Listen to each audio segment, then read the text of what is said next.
O que acontece numa casa que não tem a presença de Deus? Uma família que não tem a presença de Deus dentro da casa. O que acontece? Qual a diferença de uma casa onde as pessoas acreditam e creem que Deus é o nosso Deus Todo-Poderoso, e essas pessoas elas trazem a presença de Deus de uma maneira real para dentro da casa delas? A presença de Deus dentro da nossa casa é o que vai fazer toda a diferença. E a Arca da Aliança simboliza isso, a presença de Deus. A presença de Deus. A arca, ela foi construída por um homem chamado Bezaliel. Um homem que ele tinha o dom de várias obras. Ele era um especialista. A Bíblia diz que ele sabia trabalhar na pedra, sabia trabalhar no ouro. Bezaliel, ele era um mestre em tudo que ele fazia. Ele era um trabalhador por excelência. Ele era um homem que tinha os dons nas mãos. Deus operava de maneira poderosa através das mãos de Bezaliel, e ele foi separado por Moisés para construir a arca. A arca esta que Deus, o próprio Deus, mandou que Moisés construísse a arca. Por que Deus manda Moisés construir uma arca? Por quê?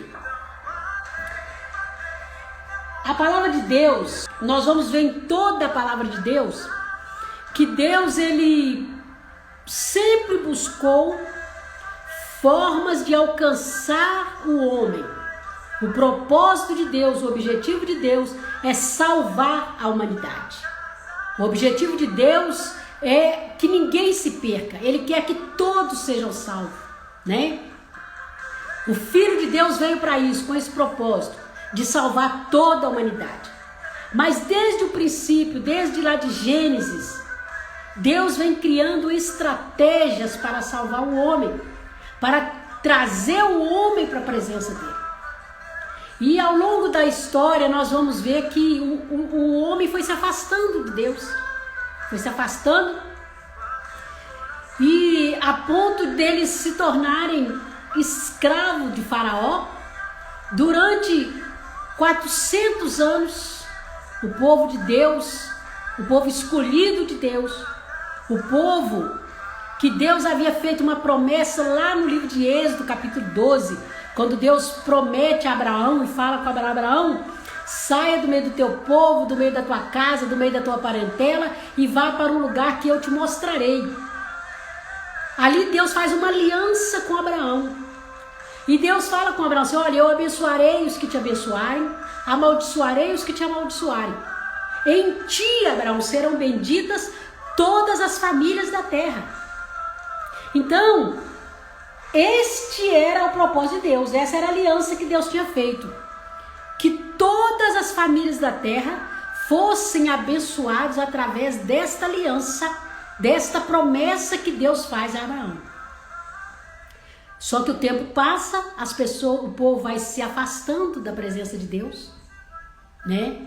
O povo vai se afastando da presença de Deus e os anos vão se passando. Aí passa Noé, Deus manda Noé construir a arca, o povo estava totalmente perdido, Noé constrói uma arca, Deus resgata de novo aquele povo, começa uma nova geração, e novamente o povo vai crescendo, e Deus sempre ali falando, sempre orientando, sempre trazendo a mesma palavra, só que o povo sempre desobedecendo.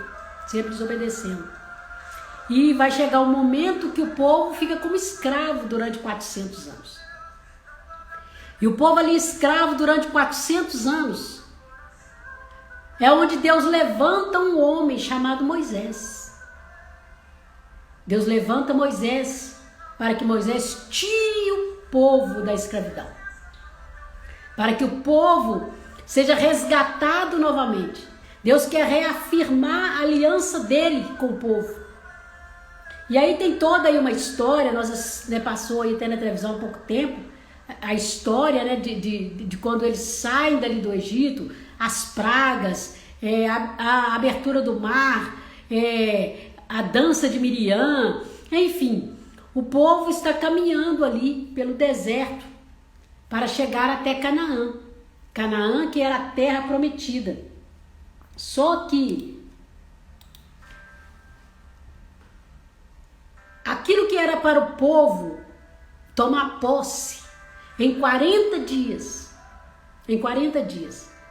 Semana passada nós falamos sobre isso, que nós estamos, hoje é dia 5, né? Hoje é dia 5, nós temos 3 meses, né? 2 meses e 25 dias até o final do ano.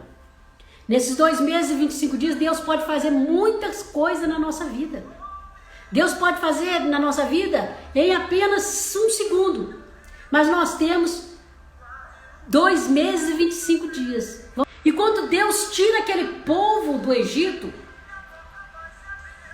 era apenas 40 dias para que eles pudessem pisar na terra prometida e receber a promessa de Deus e degustar, né, das coisas de Deus, da presença de Deus. Uma terra abençoada, uma terra que manava leite e mel, uma terra que tudo que plantava dá, uma terra abençoada por Deus. 40 dias apenas. Mas 40 dias Deus pode fazer milagre na nossa vida. Mas 40 dias também pode acontecer muita desgraça na nossa vida. 40 dias pessoas podem suicidar. 40 dias pessoas podem se afastar da presença de Deus. 40 dias casamento pode acabar. 40 dias filhos podem sair de casa. 40 dias marido pode trair, esposa pode trair. 40 dias milhares de coisas ruins também pode acontecer. E eles tinham 40 dias. Mas a Bíblia vai dizer que eles, ao invés de chegar em Canaã, num caminho reto, no caminho do Egito até Canaã, 40 dias em caminho reto, seguindo em frente. Só que o povo começa a desobedecer a Deus, começa a murmurar.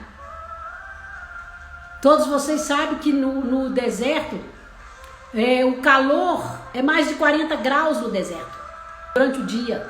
E à noite um frio abaixo de 0.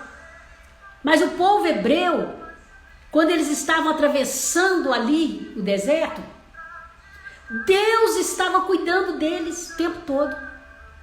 Deus manda uma nuvem cobrir o povo hebreu.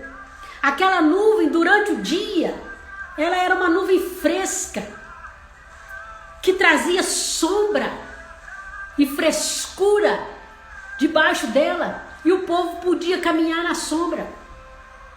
À noite, naquele frio, aquela nuvem começava a aquecer o povo. Então eles não passavam nem frio nem calor, porque Deus estava o tempo todo cuidando deles. Eles também não passavam fome, porque quando eles sentiam fome, Deus mandava um maná do céu. Mas tudo que Deus fazia, o povo reclamava. Tudo que o povo fazia, tudo que Deus fazia, o povo reclamava, o povo murmurava, o povo levantava contra as autoridades, que na época era Moisés, e o povo falava assim: olha, é para isso que você nos trouxe aqui? Para que a gente pudesse morrer aqui no deserto? 400 anos vivendo como escravo no Egito. 400 anos sem poder ter liberdade para fazer nada. 400 anos em que as crianças nasciam e os hebreus não tinham direito de colocar o nome nos seus próprios filhos. 400 anos sendo escravizados, 400 anos sendo humilhados, trabalhando de sol a sol, 400 anos trabalhando de sol a sol, construindo as terras lá de Faraó. Eles trabalhavam com as mãos, fazendo tijolos para construir as cidades de Faraó, os palácios. Eles não tinham direito de falar nada. Eles não tinham direito, quando reclamava, apanhava. Eles comiam quando o faraó mandava comer e o quanto ele permitia. No deserto, Deus mandava o maná e Deus falava, você pode comer até saciar a sua fome. A única exigência que Deus fazia era não guarda alimento, eu não quero que guarda, porque eu sou o Deus de hoje, mas eu sou também o Deus de amanhã. Então não precisa guardar, porque amanhã também eu vou manifestar, amanhã também eu vou trazer provisão. Mas o povo tinha dificuldade de acreditar e de obedecer. Muitos pegavam os alimentos e escondiam nas suas cabanas, nas suas tendas. Um povo obstinado, desobediente. Como hoje, onde as pessoas não querem obedecer. As pessoas não querem andar na presença de Deus. E por causa disso, chega um momento que Deus se cansa. Deus se cansa. E a Bíblia vai dizer que Deus chama Moisés e fala com Moisés.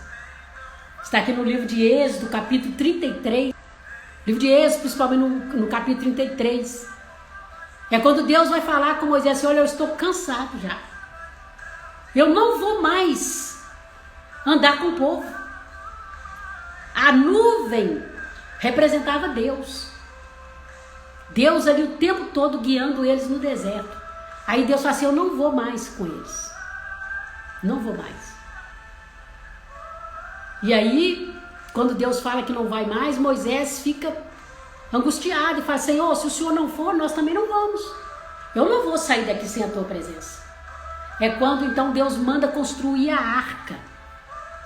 A arca da aliança é exatamente isso que o nome dela diz. Arca da aliança significa aliança de Deus com o homem. Deus faz uma aliança. Uma aliança. O que é uma aliança? Uma aliança é algo que você faz com a pessoa e aquilo só a morte separa. Aliança, você pode ver que a aliança, né, um anel, ela não tem emenda. É uma aliança. Deus faz uma aliança com o povo de Israel e ele fala com Moisés, Moisés, construa a arca. E onde vocês forem, levem a arca com vocês. Levem a arca. Quando vocês olharem para a arca, vocês vão lembrar da minha aliança, do meu concerto, daquilo que eu falei, para provar para vocês que eu sou Deus e que eu não minto. Eu não sou filho de homem para que minta, nem filho de homem para que se arrependa. Porventura diria eu e não faria? Porventura direi eu e não farei? Então Deus está dizendo, olha, essa é a minha aliança que eu estou fazendo com você. Eu estou fazendo, é um símbolo. É um símbolo, não que a arca é a presença de Deus. Não é a arca, porque Deus ele não é homem para habitar em madeira, para habitar em tijolo, não. Deus, ele habita no nosso coração.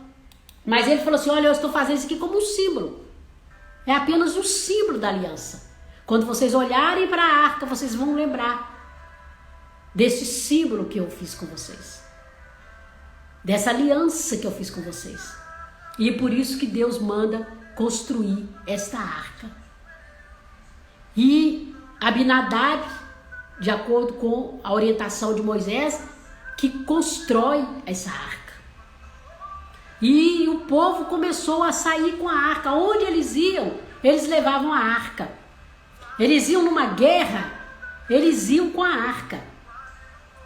Quando eles chegavam na guerra, eles venciam a guerra, porque a presença de Deus, através da arca, estava garantindo a vitória. Só que havia toda uma orientação de Deus para que se andasse com a arca. A arca não poderia ser colocada sobre carro, sobre cavalo, sobre boi, sobre nada. A arca tinha que ser carregada pelo sacerdote. Pelo sacerdote, eram 4 sacerdotes. A arca, você vai ver aqui, ó, que ela tem 2 madeiras, né, nas laterais dela. E essas madeiras, cada sacerdote ficava numa ponta. E eles iam carregando, e eles eram da tribo de Levi, os levitas. E eles carregavam essa arca. E quando eles chegavam na guerra, eles venciam por causa da presença de Deus. Mas ao longo da história nós vamos ver que essa arca, ela é roubada. Ela é roubada pelos filisteus. Chega um dia, os filisteus, que eram inimigos do povo de Israel, eles estavam sempre tentando impedir o povo de ser abençoado, impedir o povo de ser próspero, impedir o povo de alcançar as bênçãos e os milagres que Deus havia prometido. Então os filisteus, os hebreus iam tomando as terras que Deus tinha prometido para eles. E à medida que eles iam avançando e tomando as terras, os inimigos iam levantando contra eles. E esses inimigos, uns deles, eram os filisteus. E a Bíblia vai dizer que os filisteus lutaram contra o povo de Israel. Só que o povo não estava obedecendo a Deus. Deus falava, mas o povo não obedecia. O povo murmurava, o povo falava que não devia, o povo fazia tudo quanto é coisa errada. Houve momentos que eles estavam prestando culto a outro Deus.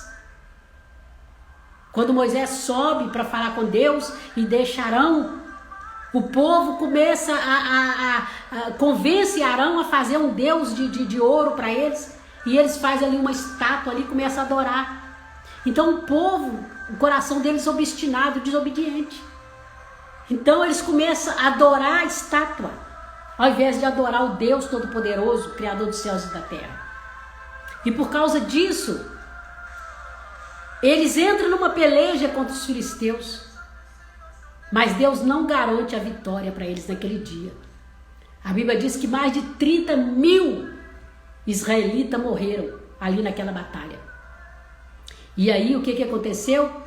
A arca da aliança foi roubada. E essa arca, eu não tenho tempo para poder contar detalhes da história, mas essa arca ela vai parar na casa de um homem chamado Abinadab. Porque quando os filisteus eles roubam a arca, quando eles chegam lá no arraial deles e depositam a arca lá, pessoas começam a morrer de todo lado. Eles têm uma praga de hemorroidas e começam a sangrar e morrer. Aí eles, com muito medo daquilo, o que eles fazem? Eles resolvem mandar a arca embora. Eles falam assim, eu não quero essa arca aqui, porque essa arca veio trazer morte para dentro do arraial. Na mão do povo de Deus, a arca trazia vitória.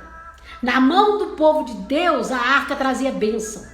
Na mão do povo de Deus, a arca trazia vitória, trazia resultado, trazia aquilo que eles precisavam, trazia cura, trazia alimentação, trazia provisão, trazia tudo que eles precisavam. Mas na mão errada, na mão do inimigo, trazia morte, trazia desgraça, trazia tristeza, trazia choro. E aí eles não querem ficar com a arca. E eles então devolvem a arca. Aí o que eles fazem? Eles mandam a arca para a casa de um homem, um israelita, chamado Abinadab. E a arca fica na casa de Abinadab. Nada mais e nada menos do que 20 anos. Há quem diga que ficou quase 60 anos. Mas o que nós temos na história aí mais para afirmar são 20 anos. 20 anos a arca da aliança fica na casa de Abinadab, 20 anos. E sabe o que acontece na casa de Abinadab? Durante aqueles 20 anos que a arca fica, sabe o que acontece? A arca fica na casa de Abinadab durante 20 anos. Eu pergunto para você uma coisa. Pode a presença de Deus estar dentro de uma casa 20 anos e essa casa não ser mudada? Essa casa não ser transformada? Pode acontecer algo assim? Pode. Em milhares de casas hoje, milhares de casas, nós sabemos que a Bíblia, a palavra de Deus, ela representa Deus. Não é Deus, mas a Bíblia é a boca de Deus dentro de uma casa. Só que em milhares de casas, a Bíblia está aberta no Salmo 91 há 20 anos. Mas se você perguntar para o morador daquela casa o que fala no Salmo 91, ele não sabe o que fala. A mesma coisa aconteceu na casa de Abinadab. A arca ficou na casa de Abinadab mais de 20 anos. Mais de 20 anos. Mas não aconteceu absolutamente nada. Não houve cura, não houve milagre, não houve prosperidade, não havia temor, não havia nada que acontecia de diferente na casa de Abinadab. 20 anos. Até que o rei Davi, quando ele assume o trono de Israel, passa algum tempo, a Bíblia vai dizer que o rei Davi resolve procurar saber aonde está a arca da aliança. Davi sabia da importância da arca. E Davi então manda buscar a arca da aliança da casa de Abinadab. A Bíblia diz que Davi manda preparar um carro com bois, tudo, coloca a arca lá em cima e está trazendo a arca para o seu palácio. Só que, como eu disse aqui no começo, a arca, ela tinha toda uma liturgia, ela tinha toda uma orientação de Deus de como ela deveria ser carregada, de como ela deveria ser levada. E ela não poderia ser levada em cima de carro de bois, ela tinha que ser carregada por sacerdotes. E a Bíblia vai dizer que quando aquela arca está vindo, a arca vai cair e ele vai tocar naquela arca. Quando ele vai tocar na arca, ele morre. Deus mata ele na hora. Quando Davi vê aquilo acontecendo, Davi fica com temor de levar a arca para a casa dele. A Bíblia diz que Davi tem temor, que ele fala assim, mas o que eu vou fazer? Eu não posso trazer essa arca para minha casa. Só que a arca, ela não era símbolo de morte. A arca não era símbolo de dor, de morte, de tristeza, não. A arca era a presença de Deus. Aquele homem só morreu porque ele fez o que não devia. Ele agiu como não devia agir. E assim também é hoje. Assim também é hoje. Quando nós não obedecemos a palavra de Deus, quando nós não procuramos andar com a nossa vida em santidade diante de Deus, da mesma maneira nós estamos trazendo condenação, estamos trazendo juízo para a nossa vida. Naquele momento, quando Davi vê aquilo acontecendo, a morte de Uzá, o que Davi faz? Davi não quer receber a arca. E a Bíblia diz que Davi manda a arca para a casa de um homem chamado Obed-edom. Segundo Samuel 6:10, fala assim: e não quis Davi retirar para junto de si a arca do Senhor, a cidade de Davi. Mas Davi fez levar a arca à casa de Obed-edom, o giteu. Então Davi não quer levar a arca para a casa dele, não quer levar a presença de Deus para a casa dele, que ele fica com medo da arca chegar e vir trazer juízo para dentro da casa dele. E é o que ele faz? Ele manda a arca para dentro da casa de Obed-edom.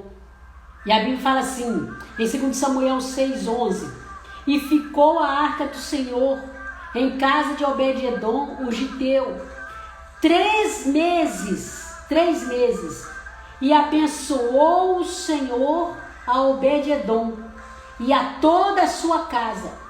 Então avisaram a Davi, dizendo: abençoou o Senhor a casa de Obed-edom e tudo quanto tem, por causa da arca de Deus. Então por que Obed-edom foi abençoado? Por causa da arca, que simbolizava a presença de Deus. A Bíblia vai dizer que quando a arca chega na casa de Obed-edom, a casa de Obed-edom é totalmente transformada.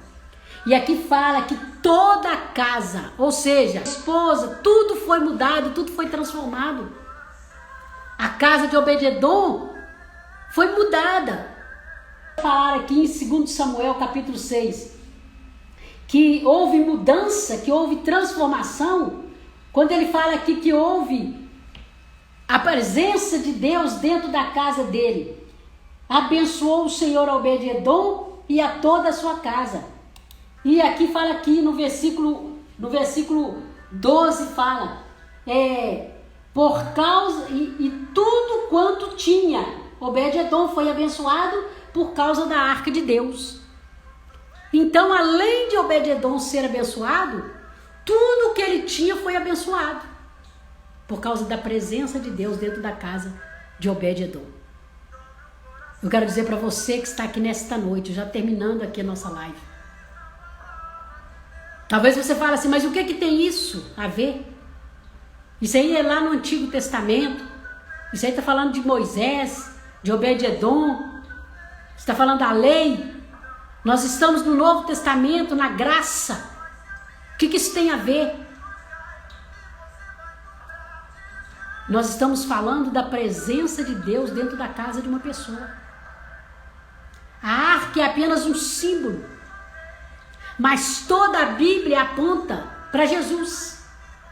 Nós não podemos pegar o Antigo Testamento e rasgar e jogar fora.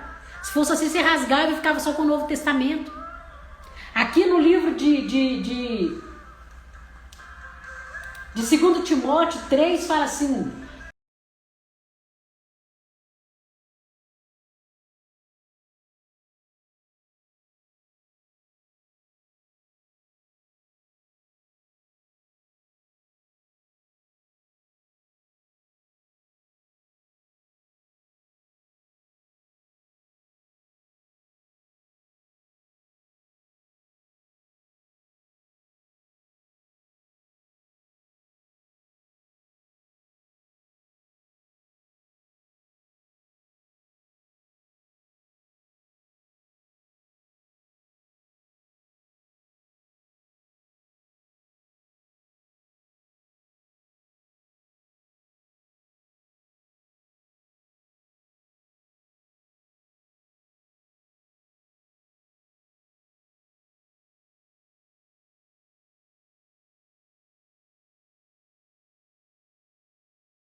Hoje, nós somos representantes de Deus na terra.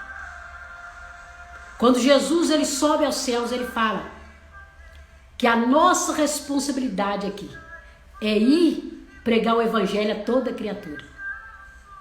Onde nós estivermos, a presença de Deus é garantida. Basta que nós possamos a cada dia procurar consertar os nossos erros, nos aproximarmos mais de Deus em oração. Como nos aproximar de Deus? Em oração, em jejum, em leitura da palavra de Deus, nos afastando das coisas mal. Como Deus diz que Jó era um homem íntegro, justo e que se desviava do mal. Quando você desvia do mal e quando você ora, lê a palavra de Deus, procura ler a palavra de Deus todos os dias, orar, tirar momentos para orar, para falar com Deus, jejuar. Pode ter certeza, a presença de Deus está na sua casa. Deus entra na sua casa. Então essa é minha palavra para você. Que você não seja um Abinadab, onde a presença de Deus ficou lá, a Bíblia ficou lá jogada no canto. Bíblia não foi feita para ficar enfeitando móvel. A Bíblia, aberta no Salmo 91, no Salmo 23, não interessa em qual versículo que estiver aberta. Se ela não está ali e se você não lê e não procura andar na presença de Deus através da leitura da palavra, abrir a palavra de Deus e ver o que Deus está falando com você e procurar obedecer a palavra de Deus. Quando você obedece a palavra de Deus, Deus entra na sua casa. Quando você obedece, quando você ora, quando você jejua, quando você procura ler a palavra de Deus, meditar na palavra de Deus, pode ter certeza que a presença de Deus é real dentro da sua casa. Deus, ele não está na arca. Deus, ele não está na Bíblia. Deus está em nós. Hoje nós somos o templo onde Deus habita. A arca da aliança representava a presença de Deus. Hoje nós somos essa presença.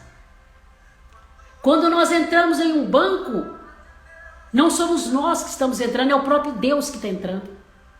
Quando nós entramos em um ambiente qualquer, não somos nós, é Deus entrando. Nós temos que ter essa responsabilidade de saber, eu estou aqui como um representante de Deus neste lugar. Como Deus agiria aqui neste lugar? É assim que você leva a presença de Deus para dentro da sua casa. É quando você entra na sua casa. A presença de Deus está garantida. Porque você hoje é a arca de Deus. Você hoje é o templo onde Deus habita. A arca era a habitação de Deus. Quando Deus manda Moisés construir a arca, ele fala assim: onde você for, leve a arca. Porque é a garantia da minha presença. Hoje somos nós. Onde nós entramos? É a presença de Deus entrando junto. Onde nós entramos? O Senhor diz assim para Abraão: onde você colocar o seu pé, ali eu também estarei.